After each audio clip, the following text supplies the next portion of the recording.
Ako si Francis Riudique at narito ang mga napapanahong balita.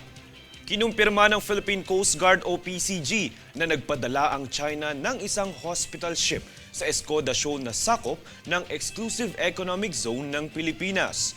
Ayon kay PCG spokesperson for the West Philippine Sea, Commodore J. Tariela, iba't ibang uri na ng mga barko ang dinedeploy ng China sa West Philippine Sea.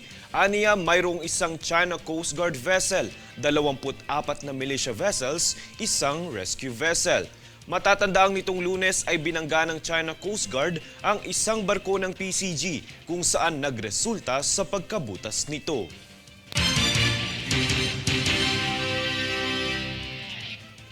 Samantala, kinumpiska ng Bureau of Animal Industry ng Department of Agriculture ang kargamentong lulan ang mga baboy na apektado ng African Swine Fever o ASF sa Mindanao Avenue Checkpoint ng Quezon City.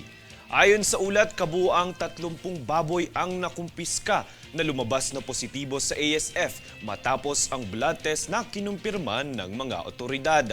Pagtitiyak ng ahensya, mas paigtingin pa ang proteksyon ng bansa laban sa pagkalat ng ASF. Bukod pa rito, nanawagan sila sa mga hog raisers na sumunod sa mga patakaran gaya ng biosecurity protocols nang maprotektahan din maging ang kabuhayan ng mga magsasaka sa buong bansa.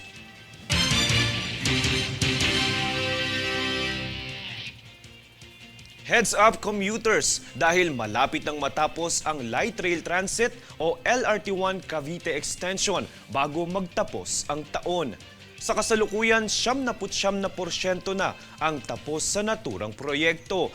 Ang mga istasyong idadagdag ay ang Redemptionist, MIA, Asia World, Ninoy Aquino at Dr. Santos. Samantala, magtatagal pa hanggang sa susunod na Sabado at Linggo ang tigil operasyon tuwing weekend sa lahat ng istasyon.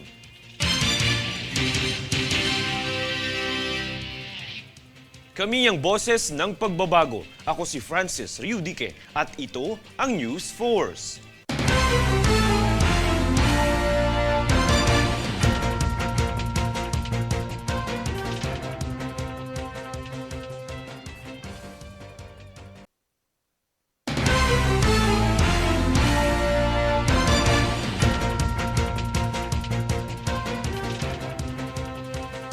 Ako si Francis Riudique at narito ang mga napapanahong balita. Aasahan ang deportasyon sa kapatid ni dismissed Mayor Alice Guo na si Sheila Leal Guo matapos matuklasan na mayroon siyang Chinese passport. Makikita sa mugshot na inilabas ng Bureau of Immigration na ang pangalang inilagay ay Chinese name na Zhang Mier. Kaya naman nahaharap si Sheila sa mga kaso dahil sa misrepresentation at pagiging undesirable alien. Paniwala ng BI na nanatili pa rin si Alice Guo sa Indonesia.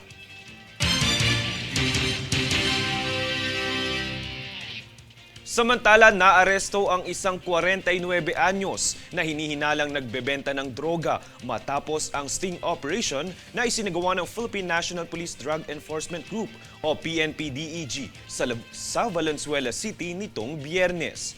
Ayon kay PNP-DEG Chief Brigadier General Eliazar Mata, naaresto ang suspect na si alias Rich, residente ng Baguio City, sa nasabing operasyon at nahulihan ng 80 kilo ng dried marijuana na may tinatayang halaga na nasa mahigit 9 na milyong piso. Nakuha rin sa suspect ang isang mobile phone at 3 identification card. Ang naarestong suspect at ang mga nakumpiskang ebidensya ay dinala na sa PNP-DEG headquarters para sa dokumentasyon at tamang disposisyon.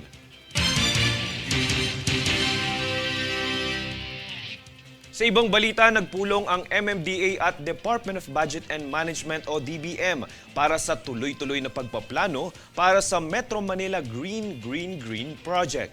Kamakailan lang ay idinaos ang groundbreaking ceremony nito ng Plaza Azul Redevelopment Project na inaasahang itayo sa Pandacan, Manila, kung saan isa ito sa mga proyekto sa ilalim ng naturang inisyatibo.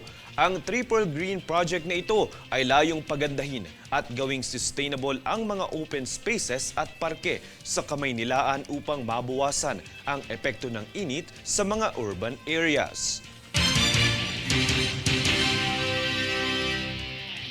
Kami ang boses ng pagbabago. Ako si Francis Riudique at ito ang News Force.